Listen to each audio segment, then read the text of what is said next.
تو پیغمبر کی تابعداری میں پیروی ہوگی، پیغمبر کے مد مقابل پیروی نہیں ہو سکتی۔ تابع کر دی۔ یحبہم ویحبونہ۔ آ جاؤ واپس، بالکل مختصر۔ آگے فرمایا اذلۃ علی المؤمنین، تیسری شان ہے اہل ایمان کے ساتھ نرمی کرنے والے۔ کس کے ساتھ؟ اہل ایمان کے ساتھ۔ ذرا خیال کرنا، یہ بس آپ میں بھی ہوگا تو ایمان کامل تب بنے گا۔ اذلۃ علی المؤمنین اعزۃ علی الکافرین، مومنوں کے ساتھ نرمی کرنے والے۔ اور اسی کو قرآن نے آگے بیان کیا، رحماء بینہم، آپس میں نرمی کرنے والے، اور کافروں پر کیا کرنے والے؟ کیا کرنے والے؟ اعزۃ علی الکافرین، کافر کو غصے کی آنکھ دکھانے والے، کافر پر غصہ کرنا، کافر کو جلانا، کافر نو ساڑنا، ایو جہی گل کرنا جو کافر دے ہاں سڑ پوے، دل میں جلن ہو، یہ سب سے اونچی عبادت ہے۔ اس عبادت کا تمہارے نوافل بھی مقابلہ نہیں کر سکتے، تہجد بھی مقابلہ نہیں کر سکتے۔ کافروں کو جلانا، کافروں پر سخت ہیں اور مومنوں پر نرم ہیں۔ توجہ ہے؟ اچھا دیکھو نتیجہ نکالتا ہوں۔ علی الکافرین، آگے نمبر 5، یجاہدون فی سبیل اللہ، اللہ کی توحید کی خاطر جہاد کرنے والے، زبان سے بھی، مال سے بھی، جان سے بھی۔ تینوں طریقے ہیں جہاد کے۔ ہاتھ سے جہاد، قاتلوا ائمۃ الکفر فاقتلوا المشرکین، یہ ہاتھ سے قتال ہے، یہ بھی جہاد۔ اور زبان سے، مومن کی زبان مشرک پر تلوار اور نیزے جتنا اثر کرے۔ جب ایمان صحیح ہو نا، پھر تقریر بھی تلوار بن جاتی ہے، بشرطے کے اندر غیرت توحید کی موجود ہو۔ اتنا تلوار اور نیزے کام نہیں کرتے جتنا مباحث اور مجاہد کا ایک لفظ کام کرتا ہے۔ اشعار تو مجھے آج بہت یاد آ گیا، لیکن وقت نہیں، قرآن پہ رہیں گے آج۔ پتہ نہیں کیا ہے، 10-12 اشعار اقبال کے یاد ہے، لیکن ادھر نہیں جاتا۔ یجاہدون فی سبیل اللہ، اللہ کی راہ میں جہاد کرنے والے، صرف آلو مٹر کاٹنے والے نہیں۔ اور عزت کا کیا معنی ہے؟ کافروں کو مسواک دینے والے یا عطر کی شیشیاں دینے والے نہیں۔ ابھی یجاہدون فی سبیل اللہ۔ اگلا جملہ بڑا بھاری ہے، وَلَا يَخَافُونَ لَوْمَةَ لَائِمٍ، کسی بکواسی کے بکواس کا دھیان بھی نہیں کرتے۔ کسی بکواس کرنے والے کہ اگر مسئلہ بیان کیا تو پورے کتوں کی فوج بک بک شروع کر دے گی، اور کسی خطیب کے پجاری شروع ہو جائیں گے، پلے ہوئے گلر شروع ہو جائیں گے، اور کسی مسلمہ یا کسی سامری کی پوری فوج حملہ آور ہوگی۔ لا یخافون لومۃ لائم، کسی ملامت کرنے والے کی ملامت کا کوئی ڈر نہیں ہوتا، ڈنکے کی چوٹ پہ حق بیان کرتے ہیں، چاہے اپنے خلاف بھی کیوں نہ ہو، کہ اپنوں کے خلاف بھی کیوں نہ ہو۔ لا یخافون لومۃ لائم، کسی اپنے کی طرف سے دوسرے کی طرف سے کوئی ملامت آئے اس کا کوئی پرواہ نہیں کرتے۔ پہلی ملامتیں بھی سنجیدہ ہوتی تھی، آج کی ملامتیں تو وہ سنجیدہ نہیں ہے، پہلے ملامتیں سنجیدہ تھی۔ دیکھو حضرت صدیق اکبر میدان میں کھڑے ہوئے، حضرت فاروق اعظم نے فرمایا تھوڑا نرمی کرو، دیگر صحابہ نے تھوڑا نرمی کرو، یہ جو کلمہ گو ہیں ان کے ساتھ نرمی کرو۔ وہاں کلمہ گو گروہ بھی تھا نا، جھوٹی نبوت کے پیچھے جانے والا، منکرین زکوٰۃ، تو وہ کھلے کافر ادھر سے آ رہے ہیں، ان کے ساتھ تھوڑی نرمی کرو۔ حضرت صدیق، واہ صدیق، اسلام میں پیغمبر کے بعد اگر اسلام کی اس محور کا کردار ادا کیا ہے تو ابو بکر صدیق ہے۔ فرمایا نرمی، اور عمر جہلیت میں تو بڑا دلیر تھا، خوارن فی الاسلام، اسلام میں تو بھی نرم بن گیا۔ انا حیٌ اینکسو وانا حیٌ، میں ابو بکر صدیق زندہ ہوں، اور پیغمبر کے دین میں نقص پیدا کیا جائے، زکوٰۃ کا انکار کیا جائے اور نقص پیدا کیا جائے، فرمایا یہ نہیں ہو سکتا۔ اگر مجھے مدینہ خالی چھوڑنا پڑ جائے تب بھی میں ان زکوٰۃ کے منکرین اور دین میں رکھنا اندازی کرنے والوں سے دو دو ہاتھ کر کے رہوں گا، تم میں سے ایک بھی میرے ساتھ نہ آئے، ابو بکر اکیلا لڑے گا۔ آج کے ہوتے ہیں نا مسئلے، کہتے ہیں جی چھوٹا سا تو مسئلہ تھا، زکوٰۃ نہیں دیتے تھے، ایسا ہے نا، چھوٹا سا مسئلہ تھا زکوٰۃ اب بعد میں لے لیتے نا، آج تو فوراً فتویٰ آ جاتے جی اخلاق کے خلاف ہے، اخلاق کے خلاف ہے۔ اب یہ ہوتے نا منافقین، تو یہ عبداللہ ابن ابی کا گروہ ہوتا، اور یہ کہتے جی بڑی سختی ہو گئی ہے جی زکوٰۃ نہیں دیتے۔ صدیق نے فرمایا زکوٰۃ، خبردار، پیغمبر کے زمانے میں جو اونٹ کا ایک ڈھنگا، جب بکری کا چھوٹا بچہ وہ زکوٰۃ میں دیتا تھا، اگر اس بکری کا چھوٹا بچہ نہیں دے گا یا اونٹ کے پاؤں میں پڑنے والا وہ ڈھنگا وہ مجھے زکوٰۃ نہیں دے گا، لَقَاتَلْتُهُ، اس کے ساتھ میں تلوار سے قتال کروں گا۔ شکر کرو یہ فیس بک کی منافقین نہیں تھے، نہیں تو کتنا پراپاگنڈا کرتے صدیق اکبر کے خلاف، اور جی ڈھنگے دے پیچھے لڑ رہے ہیں، اتنا مسئلہ تھا نہیں، بکری کے بچے کے پیچھے لڑ رہے ہیں، یہاں بکری کے بچے کی بات نہیں تھی، رسی کے ڈھنگے کی بات نہیں تھی، بات تھی دین محمد مصطفیٰ کی صلی اللہ علیہ وسلم، دین محمدی کی بات تھی، اور دین محمدی پر ایک ذرا سا نقص بھی کوئی پیدا کرے صدیق کی جماعت اسے کبھی برداشت نہیں کر سکتی۔ سمجھو ہے میری طرف، باتیں تو بڑی رہ گئی، مومنوں پر نرم، کافروں پر، اور آج کیا ہے،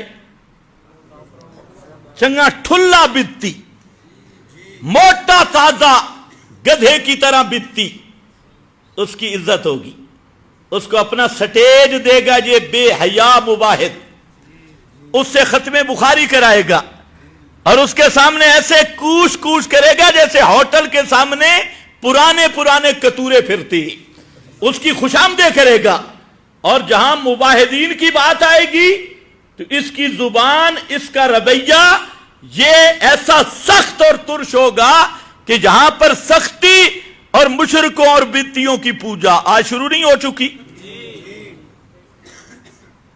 اور یہ ہمیشہ وہی کرتی ہیں جو اہل بدعت کے خوش آمدی ہیں اور اہل بدعت سے مرعوب ہیں، اور بڑے بدعتی کو بلا کر، بعض ایسے لوگ بھی ہیں بڑے موٹے تازے بدعتی کو بلائیں گے اور پھر ان کی خوشامد میں کہیں گے کہ حضرت جی میں تو آپ کی تقریریں سن کے تقریریں یاد کرتا ہوں. یہ خوشامد ہو رہی ہے، تقریریں سن کے تقریریں یاد کرتا ہوں. تو میں نے کہا پھر تو اسی بدتی کو بلانا چاہیے، تجھے 15-20 ہزار دینے کی کیا ضرورت ہے، تو اسے یاد کرتا ہے. یعنی ایسے جھک جائیں گے اہل بدعت کے سامنے، مشرک کے سامنے جھکیں گے، بدعتی کے سامنے جھکیں گے. للڑ واہیاتی ہے، ان کے نیچے لگنا، ان کے ہاتھ کو بوسہ دینا، ایسے سمجھیں گے جیسے حجر اسود کو بوسہ دی جائے. اس پر نخرہ بھی کریں گے، اور اپنے جو توحید میں پکے ساتھی ہوں گے، سنت میں پکے ساتھی ہوں گے، ان سے نفرت اور بیزاری کریں گے. تو یہ میرے نبی کے صحابہ کا طریقہ نہیں، یہ خالص اور پیور منافقوں کا طریقہ ہے. صحابہ کا طریقہ کیا ہے؟ رحماء بینہم اشداء علی الکفار. اس آیت کو یاد رکھنا، اعزۃ اذلۃ. جو بھی دین کے ساتھ مخلص ہوگا وہ اپنے مباحث ساتھیوں کے ساتھ بھی مخلص ہوگا، اور جو 2 نمبر ہوگا وہ مشرکوں اور بدعتیوں کو اہمیت دے گا.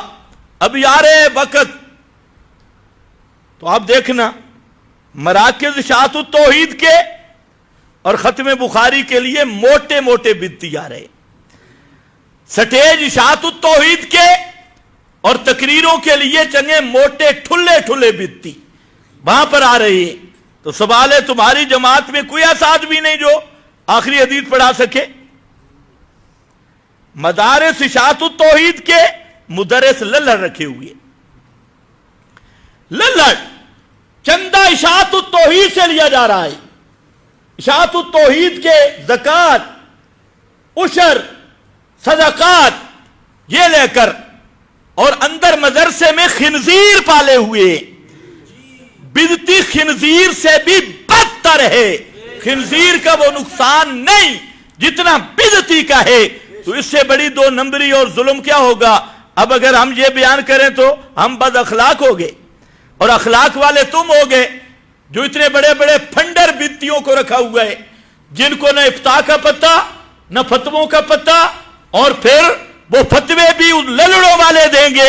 اب جو نئی نسل آگی، طالب علم ہوں گے، عوام ہوں گی، وہ تو یہی سوچیں گے کہ یہ اشاعت التوحید و سنہ کے مرکز کے مفتی کا فتویٰ ہے، بڑے بزرگ کا فتویٰ ہے، فلانا بھی وہاں تھا، فلانا بھی وہاں تھا. تو اب اس نسل جو اشاعت التوحید کی نئی نسل ہے، اس کے ساتھ اس ظلم کا کفارہ کیا ہوگا؟ اب سے بھی مرعوب ہو چکی ہے. بہت سارے مصیبت وہاں سے پڑی، کراچی سمندر کی ہوا والے مفتی آگے اور مدارس میں پھیل گئے جیسے مکڑی پھیلتی ہے، اور نام اوپر رکھ دیا جی میں اشاعتی ہوں، میں فلاں کا شاگرد ہوں، فلاں کا شاگرد ہوں. لیکن اندر وہ پیور منافق ہے، اور اس کی منافقت اس کے دارالافتاء کے قلم سے ظاہر ہوگی، اور درسگاہ میں ظاہر ہوگی، اور تدریس میں ظاہر ہوگی. اندر وہ بدعتیوں کی تعریفیں کرے گا، اور جو اہل حق کے ان کے خلاف نفرت اور ذہن بنائے گا. اور آج ہم اس چیز کا شکار ہو چکے ہیں، اکثر مدارس میں بڑے بڑے بدعتی مفتی بن کے، مدرس بن کے بیٹھے ہوئے ہیں، اور وہ پھر فتویٰ دیتے ہیں. لوگ پریشان ہیں کہ یہ تو اشاعت التوحید کے مرکز سے فتویٰ آ رہا ہے، یہ تو فلاں. تو اب سوال یہ ہے کہ ان حالات میں ہم خاموش رہ جائیں؟ ہم اتنی بات بھی نہ کریں کہ کم از کم اپنے مشن کو بچاؤ، توحید و سنت کو بچاؤ. اب سوال یہ ہے، جب ہم یہ آواز اٹھاتی ہیں کہ اس مفتی نے، یہ بدتی مفتی نے غلط فتویٰ دیا، فلاں بدتی مفتی نے غلط فتویٰ دیا، تو آگے سے بجائے اس کے کہ اس چیز کی اصلاح کی جاتی، تو کئی اس سامری کے پجاری کھڑے ہو جاتی ہیں، وہ ہمیں گالیاں دیتی، ہمیں کہتے ہیں یہ متشدد ہیں، ان کا اخلاق نہیں، ان کا فلاں نہیں. یعنی جو کفر تم بکتے رہو، جو بدعت اور بکواس تم لکھتے رہو، اور جس طرح تم اشاعت توحید کے مشن کے ساتھ ظلم کرو، زیادتی کرو، تمہیں پوچھنے والا بھی نہ ہو اور حق کی آواز بلند کرنے والا بھی نہ ہو، اتنے مست ہو چکے ہو تم. حالانکہ چاہیے یہ تھا کم از کم اپنے مدارس اور ان کے دارالفتاء کا جائزہ لو کہ تمہارے دارالفتاء میں بیٹھ کے کتنے غلط روش کے فتوے آ رہے ہیں، اور کل قوم کو تم کیا جواب دو گے، نئی نسل کو کیا جواب دو گے. اور پھر مزہ یہ ہے جب تم سٹیج پہ کھڑے ہوتی ہو تو کیا کہتی ہو؟ اشاعت التوحید خود کفیل جماعت، اس میں مدرسین بھی ہیں، اس میں شیوخ بھی ہیں، اس میں جناب مفتیان بھی ہیں، اس میں فلاں بھی ہیں. تو یہ کہنے کے بعد تمہیں اپنے مدرسے کے لیے کوئی مسلمان مفتی نہیں ملتا، کوئی مواحد مفتی نہیں ملتا. مدرس تلاش کرنا ہو کوئی مواحد مدرس نہیں ملتا. خدا کی قسم یہ ہمارا مدرسہ ہے. پہلے جہاں مدرس آتے ہیں میں اس سے بات کرتا ہوں اور کہتا ہوں خبردار، اگر کل مجھے کہیں سے پتا چل گیا کہ تو للڑ ہے یا للڑوں کو بے ایمان نہیں سمجھتا تو صرف نکالوں گا نہیں، مار کے پوسٹ مارٹم کر کے ویڈیو بنا کے نکالوں گا.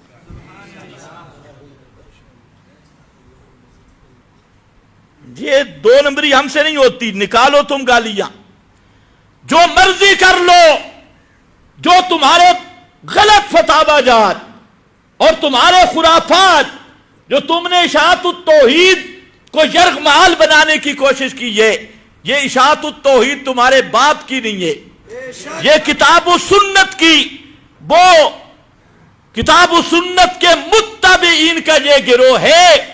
اور انشاءاللہ رہے گا. جو تم نے منافق تیار کر لیے کہ جو بھی تم منافقت کرو وہ تمہارا ساتھ دیں گے، کتاب و سنت کا ساتھ نہیں دیتے، تو وہ منافقین کا ٹولہ انشاءاللہ ان سے بھی کل تمہیں جوتے کھانے پڑیں گے. منافق میں وفا نہیں ہوتی. منافق ہمیشہ غدار ہوتا ہے.